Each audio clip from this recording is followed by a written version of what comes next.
एटा भक्त माता रानी से कही छथि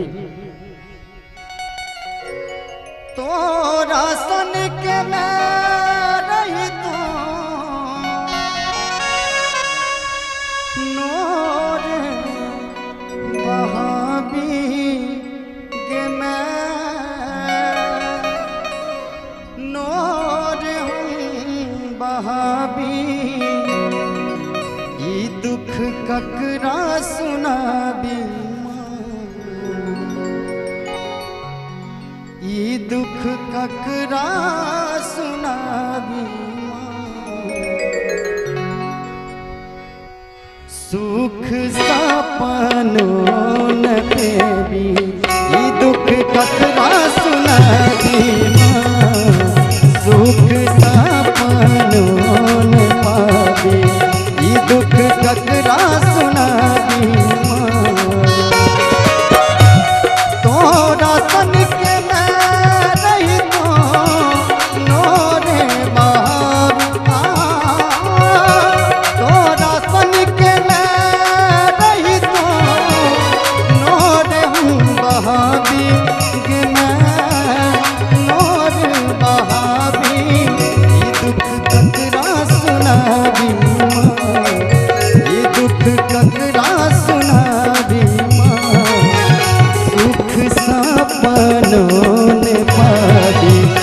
दुख ककरा सुनाबी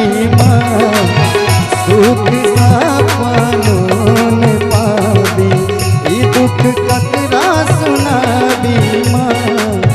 सुख सपनों न पाबी। बोलो दुर्गा मैया की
तू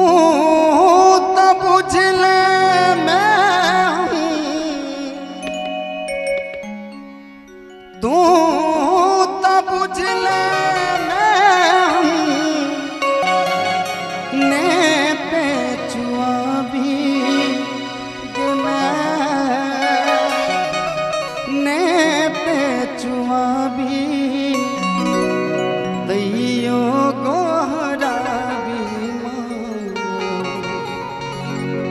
तैयो गोहरा बीमा जिंदगी भर दुखे उठाबी ई दुख ककरा सुनाबी जिंदगी भर दुखे उठाबी ई दुख ककरा सुनाबी सुख सपनों न पाबी।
तोहर मूर्ति सजाबी तैयो नोरे झोरे कनबी दुख ककरा सुनाबी तैयो नोरे झोरे कनबी दुख ककरा सुनाबी सुख सपनों ने पाबी दुख ककरा सुनाबी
बेटा दुलरुआ इत भी गोहरा भी इत भी गोहरा भी हमरो सबके ने ठुकराबी दुख ककरा सुनाबी हमरो सबके ने ठुकराबी दुख ककरा सुनाबी तोरा सन के रही तो नोरे बहाबी तोरा सन के रही तो नोरे बहाबी के मैं नोरे बहाबी दुख ककरा सुनाबी दुख ककरा सुनाबी सुख सपनों ने पाबी दुख ककरा सुनाबी सुख सपनों ने पाबी दुख ककरा सुनाबी सुख सपनों ने पाबी दुख ककरा सुनाबी सुख सपनों ने पाबी दुख ककरा सुनाबी दुख ककरा सुनाबी दुख ककरा सुनाबी दुख ककरा सुनाबी बोल साचे दरबार की।